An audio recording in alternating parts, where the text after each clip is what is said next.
Xa hai data para a celebración en Pontevedra do pleno extraordinario solicitado polo PP para abordar cuestións de seguridade cidadá. Será vindeiro luns día 23. Para os populares trátase dunha sesión necesaria para tratar a inseguridade que, segundo aseguran, hai nas rúas da cidade. Que tal, saudos? Onde o PSOE creen que a única intención da formación popular é xerar alarma. Pola súa banda, o BNG insiste en que Pontevedra é unha cidade segura. Vémolo de contado despois dos titulares. Detido un veciño de Fisterra como presunto autor de 2 roubos con forza rexistrados en Porto do Son. Entre o primeiro e o segundo pasaron tan só 24 horas. A Xunta adxudicou esta mañá de xeito provisional as 74 vivendas de promoción pública que se están a construir no barrio pontevedrés de Valdecorvos. A conselleira de Vivenda, que asistiu a este sorteo, subliñou que a mitade destas propiedades que se van a adxudicar en réxime de alugueiro están destinadas a menores de 36 anos.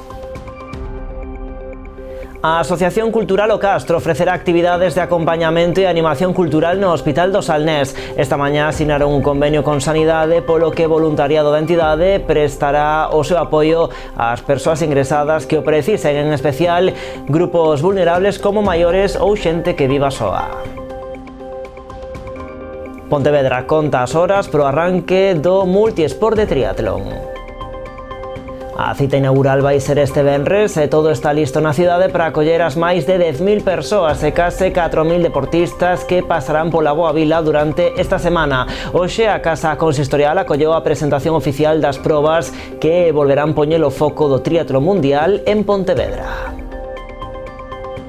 E Porto do Son, entretanto, volverá a converterse no epicentro da cultura e os deportes urbanos durante a celebración do Rompetiño Jump. A cita vai se desenvolver do 4 ao 6 de xullo. A proposta inclúe exhibicións de skate, básquet 3x3, breakdance, graffiti, skimboard ou parkour. Por certo, aínda están a tempo de inscribirse no xantar diverso deste sábado en Ribadumia, unha cita organizada pola Asociación Gotas para celebrar o orgullo LGTBI+ dende o rural. Para este xantar agardan xuntar uns 150 comensais e quedan xa menos de 40 prazas. Esta proposta, como xa lles contamos, enmárcase dentro da Rúa das Gotas, que este sábado tamén trae ata Ribadumia a Guadi Galego, Monte da Pena ou La Yaya DJ. Así completamos a portada de hoxe das Novas do Día en Canal Rías Baixas. Comezamos.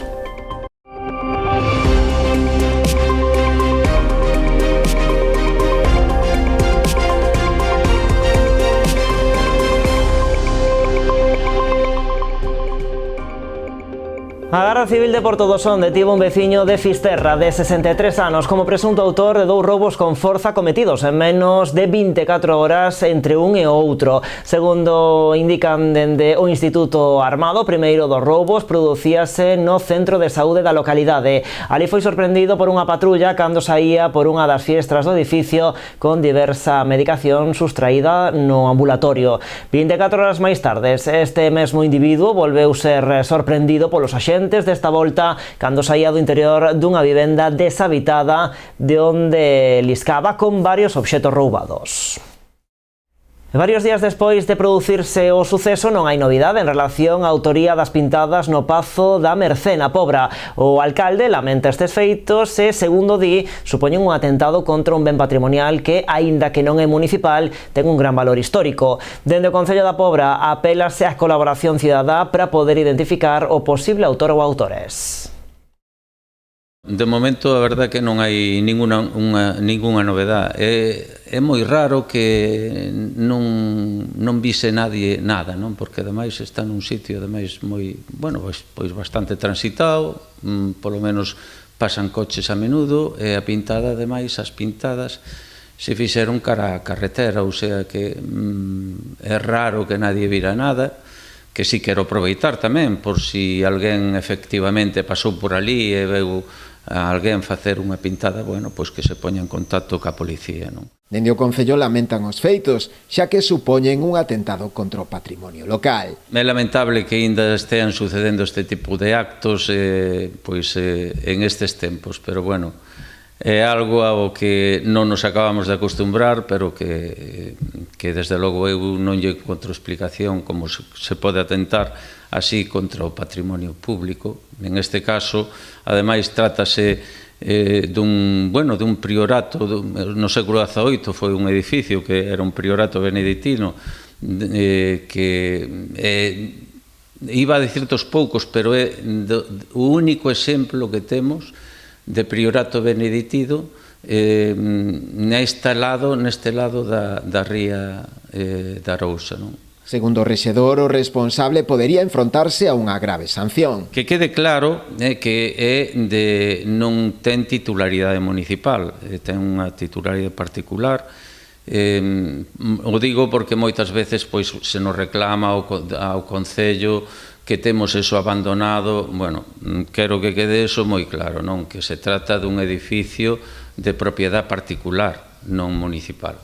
A pena é que, pois precisamente, esta xente non se dea conta tamén do delito que están cometendo, porque se enfrentan a multas, a sancións moi cuantiosas contra o patrimonio.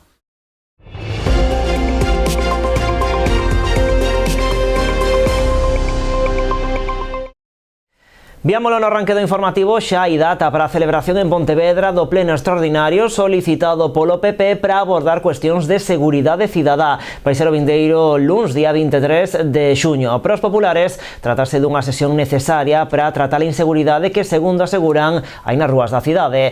Dende o PSOE creen que a única intención dos populares é xerar a alarma e pola súa banda o BNG insiste en que Pontevedra é unha cidade segura. O vindeiro luns 23 de xuño ás 10 da mañá, BNG, Partido Popular e Partido Socialista sentarán no Salón de Plenos para abordar a situación da seguridade cidadá en Pontevedra. Será no marco dun pleno extraordinario solicitado polos populares tras a pelexa da Praza de Barcelos. Que entre todos nos juntemos básicamente para hablar y discutir del tema. Lores ha hecho dejación de funciones y por eso en su momento exigí que se fuese, exigí que presentase su dimisión, porque dijo que en Pontevedra estaba todo bien, que no había ningún problema. Y esto no es un hecho aislado, esto es un hecho fruto de la dejadez de los últimos tiempos. A visión do goberno do BNG é diferente. Hoxe o alcalde aseguraba que se escoitarán todos os plantexamentos que saian no pleno, pero insistía en que Pontevedra é segura. Todo é mellorable, pero nós vamos a... creemos que esta é unha cidade segura e que casos puntuais non deben de distraernos de que realmente esta é unha cidade segura, que a policía local funciona correctamente, e logo veremos se hai algunha alternativa, vamos a escoitar a todo o mundo. Pola súa banda, os socialistas acusaron os populares de buscar o medo irracional entre a veciñanza. Pontevedra é segura, din, pero matizan que hai puntos nos que se dan problemas de convivencia. O PP pretende ayusizar a política pontevedresa, que pasou en Barcelos o outro día, que é un problema de bandas que trapichean con droga e que pelexan entre elas, metelo no mesmo saco que as persoas con conductas adictivas, sen teito, que pernoctan na rúa, e non abordalo por parte do goberno municipal é un erro, porque é o que lle dá alas á ultradereita precisamente para poder vendernos que a nosa seguridade corre peligro nesta cidade, na que obxectivamente iso non é así. No pleno extraordinario, o PP propón a creación dun Consello Local de Seguridade no que participen os tres partidos, forzas de seguridade e veciños. Pola súa banda, na sesión ordinaria, o PSOE plantexará a creación dunha comisión de convivencia cidadá para abordar os problemas da cidade. Dúas fórmulas que, segundo Puentes, son diferentes tanto na forma como nos obxectivos que perseguen. Que se cree una comisión en la que estemos los tres partidos políticos, en el que esté la policía local, los cuerpos y fuerzas de seguridad del Estado y que estén todos los actores, la sociedad civil también, para escuchar. Podamos entre todos votar un informe final da comisión, chegar a unha serie de conclusiones, que esas conclusións vayan a pleno e sirvan para orientar a acción política do Concello e do resto das administracións. Forma parte dunha estrategia xeral do Partido Popular no conxunto de España que, da man de Vox, pois pretenden vendernos constantemente a idea de que vivimos nun país inseguro. Puentes apuntou tamén que a proposta do Partido Popular carece de entidade xurídica e formal no Concello, non así a dos socialistas, que, segundo dixo, terían amparo no regulamento orgánico do Pleno. Tras a sesión extraordinaria celebrarse en Pontevedra o pleno ordinario do mes de xuño, entre os puntos a tratar está a aprobación da modificación inicial de crédito que permitirá sumar 28 millóns de euros ás contas municipais. A medida vai sair adiante cos votos a favor de BNG e Partido Socialista. En canto ao PP non se sabe que vai votar durante esa sesión. Polo momento, na Comisión de Facenda celebrada hoxe optou por votar en contra. O Partido Popular, por un lado, recorta na Diputación digamos, a aportación ao Concello de Pontevedra, léase, por exemplo, o triatlón, de que no ano anterior aportou 500.000 euros e este ano baixou a 100.000. É dicir, por un lado recorta e por outro lado vota en contra desta modificación. En síntesis, como o cando hortelano, nin come nin deixa comer. Por tanto, o Partido Popular está dando un non á amortización da débeda, non ao triatlón, non aos investimentos. E a prevención e defensa contra os lumes forestais é outra cuestión que se vai abordar nesa sesión plenaria en Pontevedra. Será a través dunha moción do Partido Socialista na que se solicita ao Concello que Pontevedra se adira ao convenio autonómico para manter o mantemento e limpeza das faixas de protección contra incendios. Trátase dunha colaboración entre a Xunta, a FEGAM e a empresa pública SEAGA para a consolidación do sistema de xestión da biomasa nas franxas secundarias. Son aquelas zonas de protección duns 50 metros de ancho situadas alrededor de núcleos de poboación, infraestructuras ou polígonos industriais. O obxectivo é reducir o risco de incendios nestes espazos. Dende o Partido Socialista explican que Pontevedra é un dos poucos concellos de Galicia que non está adherido a este convenio, a pesar de que prácticamente todo o seu territorio ten áreas cun nivel moi alto de risco de lumes forestais. Dos 313 concellos galegos sumáronse a este convenio 288. No caso do de Pontevedra, rexístranse o ano unha media de 200 denuncias pola falta de limpeza de terreos forestais próximos a vivendas. Delas, só o 40% acaba resolvéndose. Este propio convenio di que simplemente o que ten que facer o Concello é localizar a totalidade do terreo e notificarlo a SEAGA. E SEAGA fai a execución subsidiaria, non? Que eso significa que fan os traballos de limpeza e despois xa se encargarán de pasarlle o que son os gastos de limpeza a eses donos, non? Previo aviso, lóxicamente, unha comunicación previa e demais, non? E aparte é un precio bastante razonable, que estamos falando de 420 euros por hectárea, o sea, a 4 céntimos ao metro cuadrado, que é un precio bastante asumible por todos, non? E facilitar o acceso á vivenda e ofrecer emprego de calidade son as claves polas que, segundo o Partido Popular, precisa apostar Pontevedra para atraer e reter o talento mozo. No referente á vivenda, o PP pon sobre a mesa varias medidas: actualizar o Plan Xeral de Ordenación Municipal, modificar o Plan Especial de Protección e Reforma Interior e Conservación Artística, coñecido como o PEPRICA, e reducir os tempos das licencias municipais co uso da ferramenta ECOM da Xunta.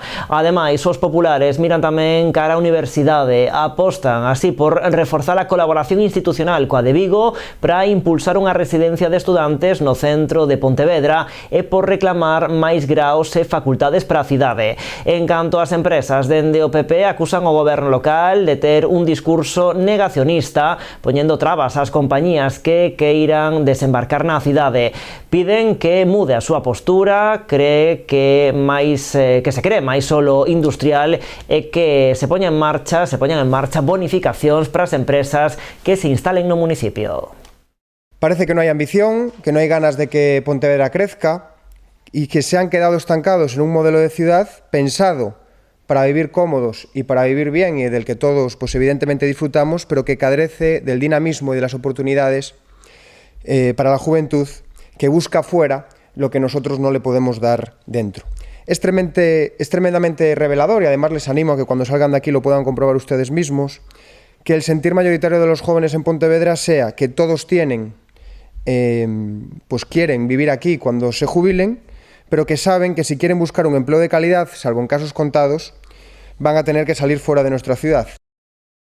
Pois falando de vivenda na cidade de Pontevedra, a Xunta xudicou esta mañá de xeito provisional as 74 vivendas de promoción pública que se están a construir no barrio de Valdecorvos. A conselleira de Vivenda e Planificación de Infraestructuras asistiu hoxe a ese acto dese sorteo celebrado no edificio da Xunta na cidade. María Martínez Allegue subliñou que a mitade desas vivendas que se axudican en réxime de alugueiro están destinadas a menores de 36 anos. No caso de Pontevedra hai máis de 1.500 persoas que están rexistradas como demandantes de vivenda protexida na cidade. Moitos deles asistiron de forma presencial a este sorteo e mesmo entre o público poidemos atopar algúns deses afortunados que van vivir nesas vivendas.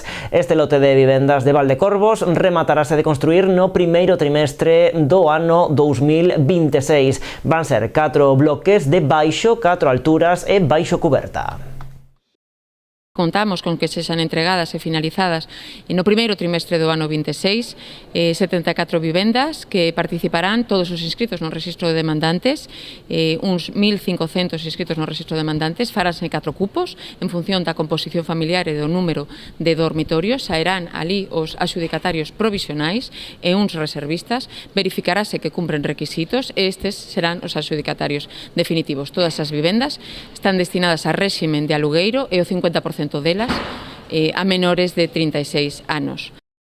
E a volta da publicidade en valoración dos alcaldes de Vilagarcía e Caldas sobre anuncio de onte da conselleira de Emprego e Industria de que se vai reactivar a ampliación do polígono do Pousadoiro.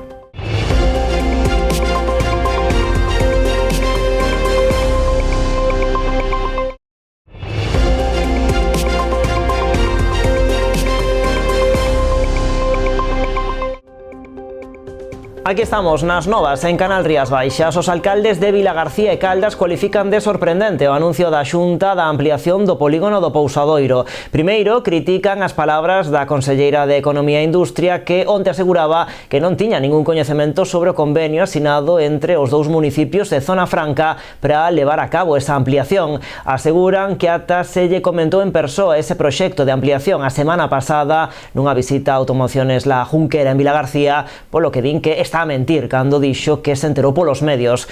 Mesmo aseguran que ese convenio foi remitido á Xunta o día anterior a asinalo. Con todo, creen que a asinatura dese acordo que solicitaba o cambio de promotor, xa que nestes momentos é Xestur, é dicir, a Xunta, serviu para remover o asunto e que o goberno galego se puxese en marcha para reactivar esa ampliación do polígono. Os alcaldes din que lles dá igual quen sexa o promotor do polígono, tanto ten din Zona Franca como a Xunta, con tal de que se materialice dunha vez por todas esa demandada e tan necesaria ampliación.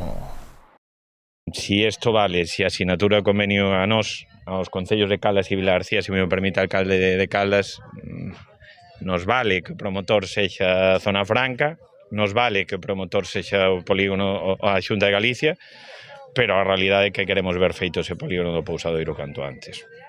Que pasos haberá que dar agora, xa que hai isto que nos está comunicando a Xunta de Galicia a través dos medios de comunicación e o convenio asinado con Zona Franca e que xa o ten, se remitiu o día anterior a outra casualidade a Xunta de Galicia, pois haberá que esperemos que teñamos canto antes unha reunión coa conselleira para que nos explique porque que queremos, si vai a continuar co convenio de Zona Franca, si é posible pois que o vai a realizar a Xunta de Galicia. En Ribeira, o PP amosa a súa disconformidade coa marcha das obras da Praza dos Estudantes que nestes momentos se están a executar. Segundo din os populares, foi adxudicada en maio de 2024 cun prazo de execución de 6 meses, polo que debería estar rematada xa no outono pasado e non ao longo deste verán, como afirman dende o Concello. A realidade, como sinalan dende o PP, é que nos últimos meses foron numerosos os días nos que non houbo actividade algunha nesta obra e esta mesma semana só había 3 operarios traballando no lugar.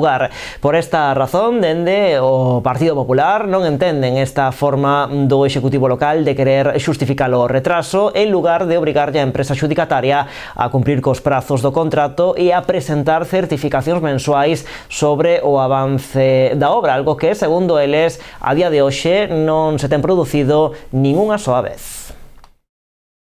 Máis asuntos. A CIGA alerta sobre a situación na que se atopa a Escola Infantil de Vilagarcía. Denuncian que leva 25 anos xestionada por unha empresa privada, Bonecos Vilagarcía SL, cando a lei de contratos do sector público limita a un máximo de 5 anos a duración deste tipo de contratos. Dende a Central Nacionalista pregúntanse cal é o motivo polo que non se saca a concurso este servizo, advertindo de que o Concello podería estar incorrendo en irregularidades ao non facelo.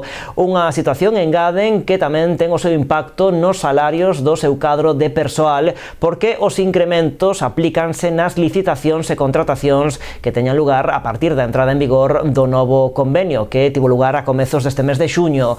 Dende a CIGA solicitan unha reunión co Concello de Vilagarcía para aclarar todo isto, ao tempo que propoñen a remunicipalización do servizo ou, en todo caso, a súa licitación inmediata de cara ao inicio do novo curso en setembro. Veámoslo en titulares. A Asociación Cultural O Castro ofrecerá actividades de acompañamento e animación cultural no Hospital do Salnés. Esta mañá o presidente desta asociación, con base en Vilanova, e o xerente da área sanitaria asinaron un convenio. Este acordo vaise traducir en que voluntariado da asociación prestará o seu apoio ás persoas ingresadas que o precisen, en especial a grupos vulnerables como persoas maiores ou xente que viva soa. A asinatura do convenio entre a área sanitaria de Pontevedra e o Salnés e a Asociación Cultural O Castro tivo lugar esta mañá no Salón de Actos do Hospital Comarcal. A través deste acordo, o voluntariado deste colectivo con sede en Baión, en Vilanova, impulsará no centro hospitalario actividades de acompañamento e animación cultural. En canto ao acompañamento de pacientes que necesiten ser acompañados, porque moitas veces, a parte do persoal que é propio do hospital, a veces, tamén nos gusta ter alguén de man cando estamos ingresados e quen poder tirar en algún momento simplemente, para facer compañía, para facer máis levadeiro as horas que pasamos aquí hospitalizados, ou ben para acudir ao cuarto de baño, ou ben para calquera outra cousa, que os voluntarios que formades parte desta asociación sabedelo facer como ninguén. Este servizo de acompañamento está pensado para persoas que pertenzan a algún grupo especialmente vulnerable, ademais de rapazado mocidade, o servizo para o foco nas persoas maiores e, sobre todo, naquelas que vivan soas ou non teñan familia. Situacións cada vez máis habituais por mor dos tempos nos que vivimos e que, denden do Sergas, precisan dunha resposta social como a que ofrecen dende o Castro. Esto no solo lo podemos afrontar el sistema sanitario, porque nosotros podemos afrontar la parte médica, la parte del ingreso aquí, pero vosotros tenéis que ayudarnos con lo que es la parte social. El desafío que tenemos por delante no solo es un desafío clínico, es un desafío también social, porque somos todos muy conscientes de que la soledad no deseada, el aislamiento, las depresiones incluso nos van a condicionar muchas veces los resultados de salud que nosotros queremos para nuestra población. O presidente do Castro, acompañado por un grupo de voluntariado da entidade, amosou a súa satisfacción pola asinatura deste acordo. Sabarís indicou que o labor da súa asociación será facer máis levadeira a estadía dos doentes neste hospital. Nesa liña, ademais do servizo de acompañamento, o colectivo organizará propostas de carácter cultural, como música, teatro ou contacontos. Para nós é unha satisfacción estar aquí axudando a que esas persoas sean un pouco máis felices. Estar nun hospital ou ingresar nun hospital nunca é unha actividade agradable. Non pode serlo por a propia naturaleza, pero forma parte da vida. Entón, o que nós pretendemos é que sea un pouquiño máis agradable. O convenio ten unha vixencia dun ano coa posibilidade de prorrogarse se así o acordan ambas partes. E a Mico celebrou hoxe unha nova xornada do seu proxecto de sensibilización medioambiental Arousa Lab. A xornada consistiu na visita á incubadora de laminarias e o Hospital de Gorgonias que a Micos ten emprazada na lonxa de Ribeira, no que tamén participan alumnos de terceiro e cuarto de Educación Infantil do Colexio Galaxia. A xornada de hoxe iniciábase cunha reunión do Comité Social que integra o proxecto de sensibilización ambiental Arousa Lab, promovido por Amicos e a Dirección Xeral de Desenvolvemento Pesqueiro, e do que tamén forman parte outras entidades, como é o caso das propias confrarías da zona, varias organizacións de produtores, ou o propio Parque Nacional das Illas Atlánticas. A primeira parada producíase na Lonxa de Ribeira cunha visita á incubadora de laminarias e o Hospital de Gorgonias para posteriormente desplazarse ao mar para coñecer o proceso de restauración activa do fondo mariño unha vez realizada a recuperación das especies. Aquí na Lonxa de Ribeira temos un hospital de corales. Actualmente levamos reinsertados 456 ejemplares de Gorgonia. Esta semana tuvemos a suerte de poder ir ao fondo do mar cos nosos compañeiros da Cofradía de Pescadores de Carreira e Aguiño axudáronnos a traer algúns dos ejemplares que xa reinsertáramos e estamos vendo como é a súa adaptación e como é a súa evolución. Estamos vendo que xa formaron como un ecosistema ao seu alrededor, o sea que eso quer dicir que se están adaptando ben. O proxecto Arousa Lab, enmarcado dentro do proxecto A Ágora, financiado por Horizonte Europa, busca poñer en valor o traballo das comunidades locais e os axentes desta zona, cunha cultura mariñeira especialmente rica e cun impacto tan positivo a nivel social e ambiental. Levamos moito tempo, xa uns meses este ano, traballando con os nosos corais, cas nosas gorgonias, e hoxe, concretamente, o que fixemos foi cultivar no noso laboratorio, ca axuda da Universidade da Coruña, e no marco do proxecto Pleamar da Fundación Biodiversidade, laminarias, que son os famosos bosques de kelp. Traducido para entendelo todo, serían os nosos carballos e os nosos castiñeiros. Son as grandes zonas de cría, son os grandes árboles mariños, son as zonas onde se medra todo. E máis na nosa zona, porque son o alimento principal dos ourizos de mar. E son as zonas de cría de moitas especies e de moitos invertebrados. O proxecto o facemos tanto en colaboración ca Consellería do Mar, ca Fundación Biodiversidade e co apoio da Universidade da Coruña, que é a que nos dá un pouquiño asesoramento técnico. Estamos buscando tamén un proxecto de economía azul, pero de todo un proxecto tamén circular, é dicir, que todo isto vaya para mellorar o noso mar e tamén para a mellorar o noso mar implica a mellora dos nosos recursos e a mellora dos recursos implica a xeración de traballo, de riqueza e de mantemento do propio medio mariño.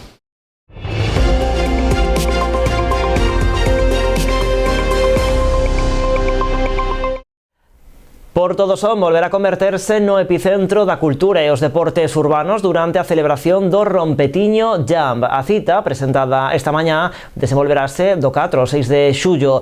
Por terceiro ano consecutivo, o festival será unha das citas patrocinadas pola marca Fest Galicia, posta en marcha pola Consellería de Cultura, Lingua e Xuventude para promover a Galicia como destino musical de calidade.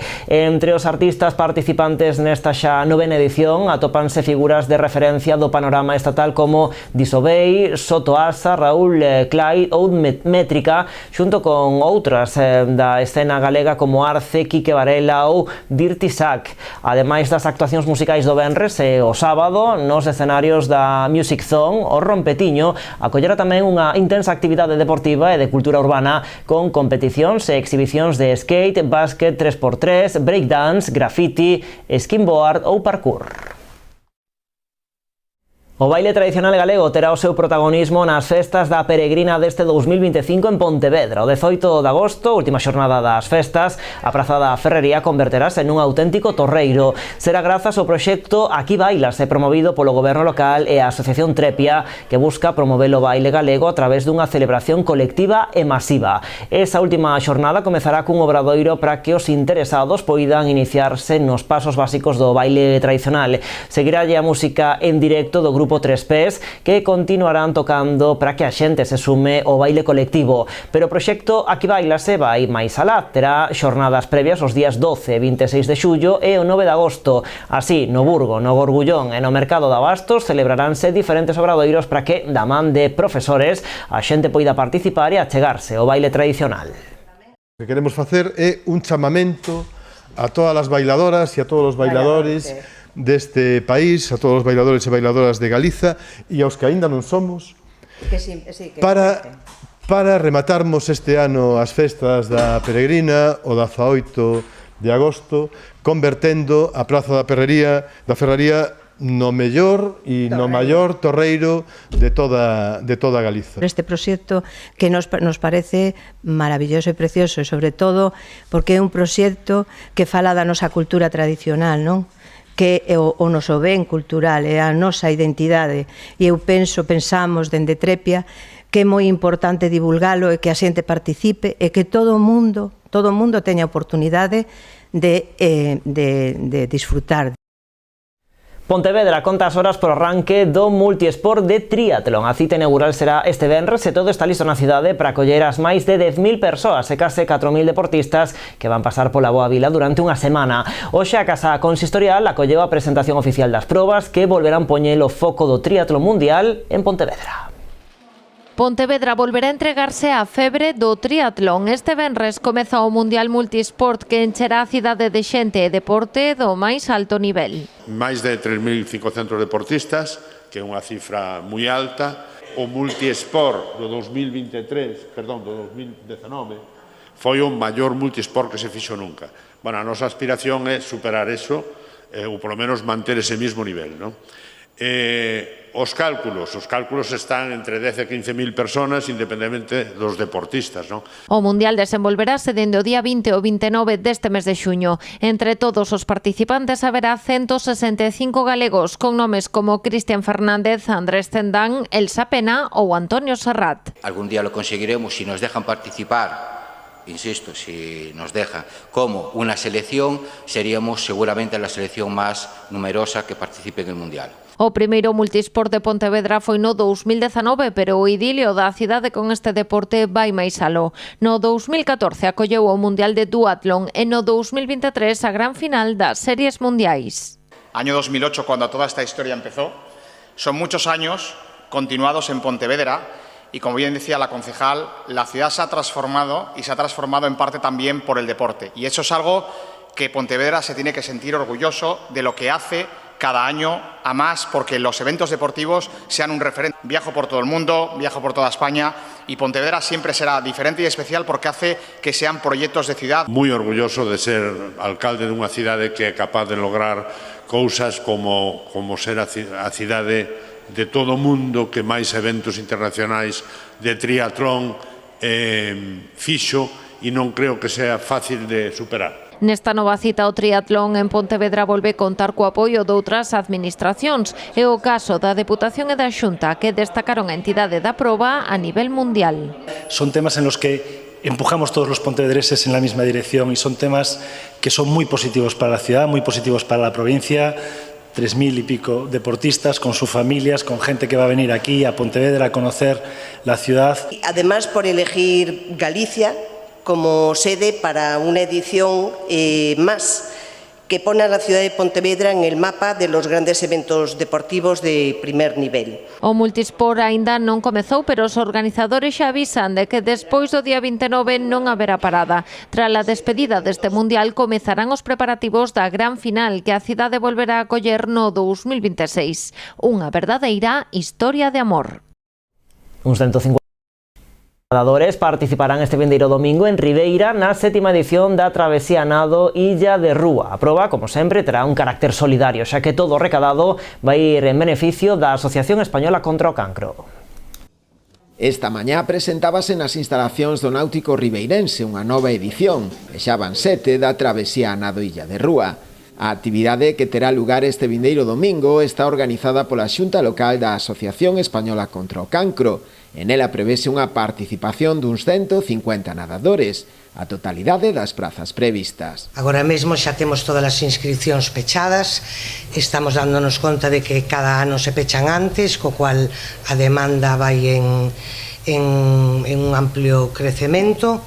Veñen nadadores de todos os puntos de Galicia e de moitos diferentes puntos de España. É a primeira vez que se completa tan rápido a inscripción dos nadadores, as 150 plazas, que van ser 105 homes e 45 mulleres.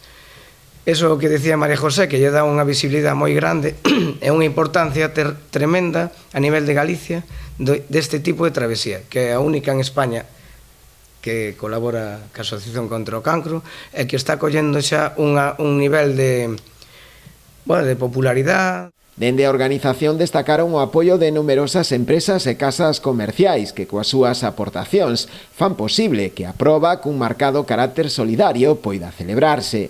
Como en edicións anteriores, a iniciativa contará tamén co apoio do Club Náutico Ribeira do Concello. Están conseguindo, mobilizar a sociedade ribeirense en diferentes eventos e un destes é a proba que hoxe estamos a presentar. Ademais, gustaríame destacar e recoñecer non só o traballo da Asociación Española contra o Cancro, senón tamén de todas as empresas ribeirenses que están colaborando para que esta proba sexa posible e ademais, de dúas entidades ou dúas institucións como pode ser o Concello de Ribeira, pero tamén o Club Náutico de Ribeira que presta as súas instalacións para poder albergar un evento deportivo como este. Esta é a sétima, ojalá fose a última.